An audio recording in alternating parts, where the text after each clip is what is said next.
फिर इस तरह का मंच बनाकर पब्लिक को भ्रमित क्यों किया जा रहा है? तो डीके सिन्हा जी अचानक उठे और बड़ी ही बदतमीजी तरीके से, मैं बताना चाहता हूं कि हम लोग सिंगरौली मोरवा में पिछले 3 पीढ़ी से रह करेंगे, और जो हमारे मित्र हमारे ऊपर आश्रित हैं और वह सोच रहे हैं कि भैया हमारे लिए कोई लड़ाई लड़ रहे हैं या हमारा भतीजा कोई लड़ाई लड़ रहा है, तो वह कहीं ना कहीं सार्थक हो और हम इस लड़ाई में अपनों से ही लड़ने लगे, यह दुर्भाग्य है। और इन बातों को लेकर मेरा मन बड़ा दुखी हुआ, लेकिन वह उन सुविधाओं को न कटवाएं, जबकि ज़्यादा से ज़्यादा सुविधाएं जनता को कैसे एनसीएल के द्वारा दिया जाए, हम इस पर लड़ाई लड़ें। सबसे प्रथम अधिकार हमारा यह है कि हमारे ज़मीन का रेट क्या होना चाहिए और हमारा विस्थापन नगर निगम से उजड़कर नगर निगम में होना चाहिए। मैं बार बार कह रहा हूँ, किसी भी मैं पर्टिकुलर गांव या वार्ड का नाम नहीं ले रहा। कई लोग ऐसे हैं जो कहीं ना कहीं यहाँ के बच्चों का भविष्य बिगाड़ते हुए अपना राजनीति करते हैं। वह लोग वहाँ नारेबाजी कर रहे थे, हम नपवाएंगे, हम नपवाएंगे। हम यह कहना चाहते हैं कि हम भी नपवाएंगे, हम भी आपके साथ हैं। एनसीएल की तरफ से जो बोलने की बात आई है, हमारे सामने आई है, वह सबसे गलत बात यह है कि जो सुविधाएं एनसीएल देना चाह रहा उसको भी यह लोग कटवाने में लगे हैं।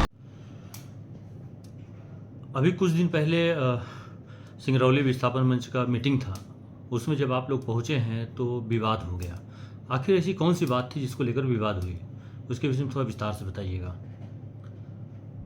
उस दिन के मामले में कहीं न कहीं बड़ा मन आहत हुआ। आप देखे होंगे कि जिस दिन वह मीटिंग थी उसके एक दिन पहले सिंगरौली दैनिक भास्कर में न्यूज़ निकाली गई थी कि जो भी सिंगरौली की जनता विस्थापन से प्रभावित हैं या विस्थापित हो रहे हैं, उनको उस मीटिंग में टेक्निकल तरीके से बताया जाएगा और जन सुनवाई होगी। यह न्यूज़ पढ़कर हम लोगों के मन में यह आया कि कहीं न कहीं लगता है एनसीएल के द्वारा एक आम सभा की जा रही है। चूँकि वह आम सभा सामुदायिक भवन में थी, अग्रसेन धर्मशाला में, और वहाँ पर वह सार्वजनिक स्थल है, किसी को जाने के लिए कोई रिस्ट्रिक्शन नहीं था। चूँकि हम भी प्रभावित हैं, हम भी विस्थापित हो रहे हैं, तो जिज्ञासा सभी के मन में हुई कि वहाँ चलना चाहिए, और वो हमारा अधिकार भी है, हमें जाना भी चाहिए था। चूँकि किसी भी मंच को या किसी व्यक्ति को रोकने की बात नहीं की गई थी, उसमें साफ लिखा गया था कि ज़्यादा से ज़्यादा लोग एकत्रित हों। वहाँ जो भीड़ थी 65 से 70% भीड़ हम लोगों से पूछकर भी गई थी। हमको उस एक दिन पहले लगभग 50 लोगों का फ़ोन आया कि भैया ऐसा ऐसा प्रोग्राम है, हमें जाना चाहिए या नहीं जाना चाहिए। हमने कहा जो सिंगरौली के विस्थापन और विस्थापित लोगों के हित की बात करे, उसके हर एक प्रोग्राम में आप जाइए, किसी से कोई परहेज नहीं है। लेकिन अफसोस जब वहाँ जनता गई तो जनता को यह देखने को मिला कि कहीं न कहीं जो अधिकार एनसीएल ने किसी को भी नहीं दिया, लेकिन वहाँ पर बैठे लोगों के द्वारा इस तरह अधिकार पूर्वक जनता को समझाया जा रहा था कि जनता को यह लग रहा था कि एनसीएल ने इन्हें लिख कर दे दिया है कि आप हमारी सारी चीज़ों को जाके डिस्प्ले करिए। तो जनता कंफ्यूज हो रही थी कि आखिर यह इतना ओवर कॉन्फिडेंस आया कहाँ से। तो पीछे हम लोग पंक्ति में बैठे थे और ये सब चीज़ें सुन रहे थे। तभी उसमें हमारे मंच के अध्यक्ष माननीय सतीश उप्पल जी गए और 10 नंबर वार्ड से प्रभावित पटेल, जो मार्केट में उनका फोटोग्राफर का दुकान भी है, पटेल जी वहाँ पे थे, और उन्होंने उनसे यह प्रश्न किया कि माननीय, मुझे एनसीएल ने 2 साल पहले लीक कर दिया है, लेकिन उसके बावजूद मेरा मुआवजा मुझे नहीं मिला, तो क्या आपको बिना किसी सूचना या बिना किसी लिखित दिए अगर वह आपकी बातें मान जाएंगे या आपको लगता है कि वह आपको मुआवजा दे देंगे, तो यह कितना सत्य है? तो उन्होंने कोई गलत सवाल तो नहीं किया। तो इन लोगों ने सीधे सिरे से नकार दिया कि नहीं, यह बातें यहाँ नहीं होगी, आप 2 दिन बाद अकेले में आइएगा। फिर कुछ और बुजुर्ग और वरिष्ठ गए, अपनी अपनी बातों को रखे। कुछ लोगों ने कहा हम सरकारी ज़मीन में घर बनाए हैं, हमें विस्थापन का लाभ मिलेगा कि नहीं मिलेगा। उसे भी इन्होंने सिरे से खारिज कर दिया कि आपको कोई लाभ नहीं मिलेगा, आपने किससे पूछकर घर बनाया। यह कहीं ना कहीं गलत है। और उसी बातों को लेकर जो जनता सवाल उनसे नहीं कर पा रही थी संकोच बस, तो कुछ पीछे बैठे लोगों ने हमारे पास आकर यह कहा कि भैया हमारे 3-4 प्रश्न हैं, आप उनसे पूछ लीजिए। चूंकि आप लाइव कवर कर रहे थे तो सबसे पहले मैं आपका धन्यवाद दूंगा कि आपके माध्यम से जनता को सत्य और असत्य दिखाया गया। अगर उस पूरे वीडियो को कोई देखेगा तो उसे क्लियर पता चल जाएगा कि गलती कहां से और किसने की। जब हमने वह 4 सवाल बड़े ही सौहार्दपूर्वक पूछा तो उस सवालों का उनके पास कोई जवाब नहीं था। तो जब जवाब नहीं था तो आप यह भी कह देते कि हमें ऑथराइज नहीं है इस सवालों का जवाब देना, या हमें एनसीएल ने मना किया है कि आप इन सवालों का, तीखे सवालों का किसी को जवाब दें। तो अगर जवाब नहीं मिला तो हम लोग थोड़ा सा असंतुष्ट हुए। हम लोगों ने कहा कि अगर आपके पास जवाब नहीं है तो फिर इस तरह का मंच बनाकर पब्लिक को भ्रमित क्यों किया जा रहा है। तो डीके सिन्हा जी अचानक उठे और बड़ी ही बदतमीजी तरीके से, मैं बताना चाहता हूं कि हम लोग सिंगरौली मोरवा में पिछले 3 पीढ़ी से रह रहे हैं। इस मोरवा की एक एक ईंट को हमने जुड़ते हुए देखा है, और इस पर कोई भी व्यक्ति अचानक आके कहे कि आप यहाँ कैसे आ गए, आप यहाँ से भाग जाओ, हम आपको यहाँ रहने नहीं देंगे, तो कहीं ना कहीं हमारे मन में उस बात को लेकर ठेस हुआ। और इसके पहले भी यह लोग गलत बयानबाजी कर चुके हैं। उनके ही ग्रुप में कई लोग ऐसे हैं जो सामाजिक अपने पूरे जीवन में कोई भी एक कार्य नहीं किए हैं, लेकिन आज चूंकि एनसीएल की तरफदारी करनी है तो वो समाज का बीड़ा उठाकर मंच पर बैठ गए। आप देखे होंगे उसमें कई लोग ऐसे हैं जो कहीं ना कहीं यहाँ के बच्चों का भविष्य बिगाड़ते हुए अपना राजनीति करते हैं। वह लोग वहां नारेबाजी कर रहे थे, हम नपवाएंगे, हम नपवाएंगे। हम यह कहना चाहते हैं कि हम भी नपवाएंगे, हम भी आपके साथ हैं, लेकिन हम किन शर्तों पे नपवाएंगे, हम क्या नपवाएंगे, हमें क्या रेट मिलेगा, हमें क्या सुविधाएं मिलेगी, यह मेरा राइट है, यह मेरा अधिकार है। और बिना इसे जाने हुए अगर हम नपवाएंगे तो हम जनता के साथ भी गलत करेंगे, अपने परिवार के साथ भी गलत करेंगे। और जो हमारे मित्र हमारे ऊपर आश्रित हैं और वह सोच रहे हैं कि भैया हमारे लिए कोई लड़ाई लड़ रहे हैं या हमारा भतीजा कोई लड़ाई लड़ रहा है, तो वह कहीं ना कहीं सार्थक हो और हम इस लड़ाई में अपनों से ही लड़ने लगे, यह दुर्भाग्य है। और इन बातों को लेकर मेरा मन बड़ा दुखी हुआ कि आज मोरवा जो पूरे प्रदेश में एक सौहार्द का शहर माना जाता था, कुछ चंद खुद के स्वार्थ के लिए विस्थापन के नाम पर अपना व्यक्तिगत लाभ लेने वाले लोग आज हिमायती बने हुए हैं जनता के। अगर वह हिमायती जनता के होते तो आप कभी उनके घरों पे जाइए, एक व्यक्ति भी नहीं मिलेगा कि जो जनता के लिए वह आगे आके कुछ कार्य कर सकें। हम लोगों के यहाँ तो 10-20 लोग दिन भर आते जाते रहते हैं और बार बार ये लोग यह कहते हैं कि इनका बड़ा व्यापार है, ये बड़े लोग हैं। अरे बड़ा और छोटा तो आदमी अपने कर्म और भाग्य से होता है, कोई व्यापार बड़ा करता है या छोटा करता है। हमारे ऊपर आश्रित 250 परिवार हैं और कहीं ना कहीं यह पूरी जनता अगर विश्वास कर रही है और हम उनकी लड़ाई लड़ रहे हैं तो वह हम ईमानदारी से और बड़े ही सौहार्दपूर्वक लड़ेंगे और इसका परिणाम जनता के पक्ष में होगा। जैसे कल राज्य मंत्री राधा सिंह और सांसद जी आए हुए थे, उसमें भी बैठकर कुछ बातें हुई थी विस्थापन को लेकर, उसके विषय में क्या बोलना चाहेंगे? कल बहुत ही अच्छी मीटिंग हुई और सबसे अच्छी बात यह रही कि हमारे जनप्रतिनिधि सभी लोग मोरवा को लेकर बड़े ही पॉजिटिव थे।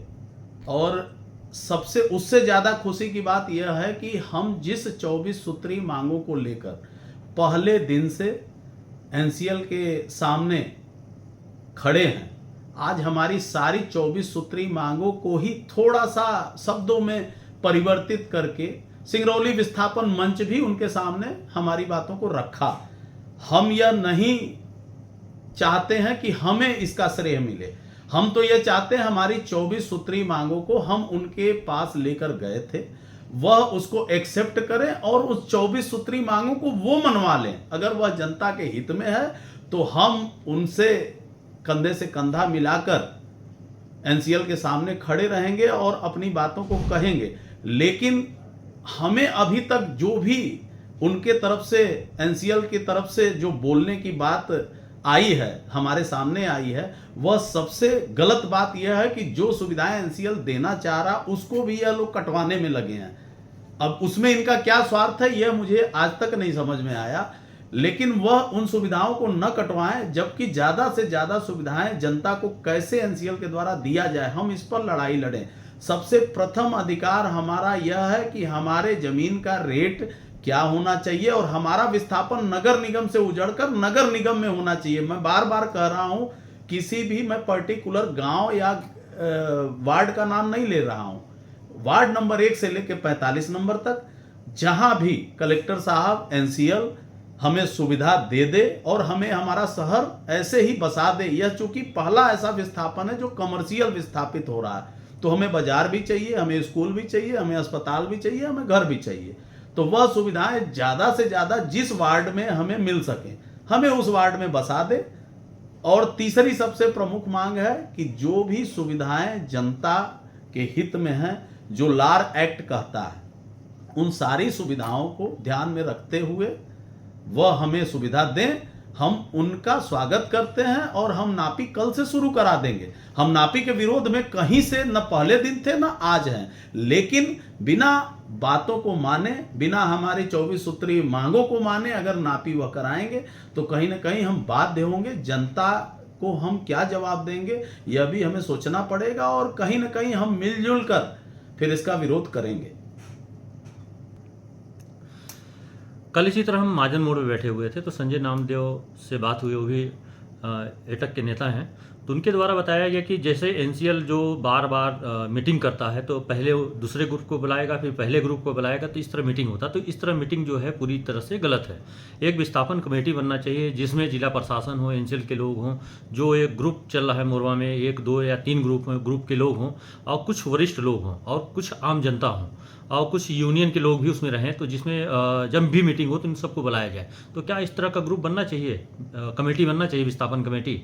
एकदम बननी चाहिए। आपको बता दें यह डिमांड किसी की व्यक्तिगत नहीं है और बहुत सारी ऐसी चीजें हैं। हम लोगों ने जो 24 सूत्री मांगे रखी हैं वह बड़ी मेहनत के बाद रखी हैं और वह 24 की 48 हो सकती है। अगर वह 24 की 20 और 18 होंगी तो नुकसान हर एक व्यक्ति का होगा। मैं बार बार उस ग्रुप को भी पहले प्रथम दिन से, वो चूंकि वह ग्रुप सिर्फ एक मुद्दे पे अलग हुआ, वह ग्रुप किसी का व्यक्तिगत नहीं है। उस ग्रुप का उपाध्यक्ष मैं भी आज भी हूं और वो लिखित रूप से मुझे कहीं अलग नहीं किया गया। सिर्फ उस ग्रुप में एक बात जो भलुगड़ की आई और वह प्रथम दिन से ही वह बात नहीं रखी गई थी। अगर भलुगड़ की बात प्रथम दिन से ही रखी गई होती तो शायद ग्रुप ही नहीं बनता। आपको मैं बता दूं, फिर वह ग्रुप कहीं से उत्पन्न ही नहीं होता। वह आपसी छलावा है और मैं अभी भी निवेदन करता हूं बार बार कि यह आपसी छलावा बंद करें। जो सुविधाएं एनसीएल ज्यादा से ज्यादा यहां की जनता को दे सके हम उस पर विचार करें। यह लड़ाई कोई आपसी झगड़े की नहीं है, यह लड़ाई कहीं ना कहीं शासन प्रशासन और एनसीएल की सुविधाओं को लेने की है और जो हमारा राइट है वो हमारा अधिकार है। हम कोई गलत बातें नहीं कर रहे हैं। जो लार एक्ट कहता है, जो सीबी एक्ट कहता है, आप उसको 200 रुपए की बाजार में किताब मिलती है, आप उसको खरीदिए और उसको पढ़िए। और एक एक व्यक्ति को किताब पढ़नी चाहिए और उसमें आप अपने अधिकारों की एनसीएल से बात करिए और एनसीएल से भी हम यही चाहते हैं। सबसे अफसोस की बात यह है कि एनसीएल जब यह कह देता है कि हम आपको भलगड़ बसाएंगे तो एक ग्रुप ताली बजाता है। दूसरा अफसोस की बात है एनसीएल कहता है अगर आप वहां नहीं बसेंगे तो 1,37,000 हम आपको देंगे, तो वह और खुश हो जाते हैं। तो ऐसा क्यों?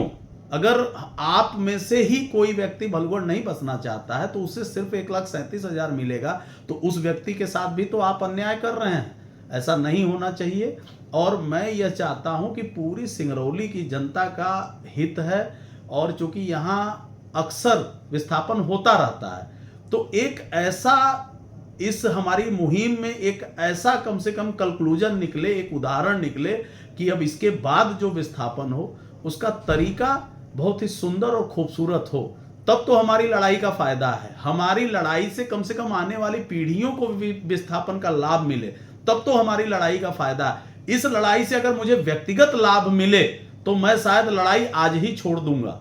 अगर इस लड़ाई से पूरे समाज को लाभ नहीं मिलता है तो मेरी इस लड़ाई का कोई अर्थ ही नहीं है, मैं आज ही विड्रॉ कर लूंगा। लेकिन यह लड़ाई मेरी अपनी नहीं है, यह पूरे समाज की लड़ाई है और इसको पूरे समाज को मिलजुल कर एक साथ लड़ना चाहिए, यह मेरा संदेश है। लेकिन हो सकता है कुछ ऐसे मानसिकता के लोग हैं जो चाहते ही नहीं है कि समाज एक साथ रहे, वह शुरू से नहीं चाहते हैं, तो वह कहीं ना कहीं बीच में रोड़ा उत्पन्न करेंगे।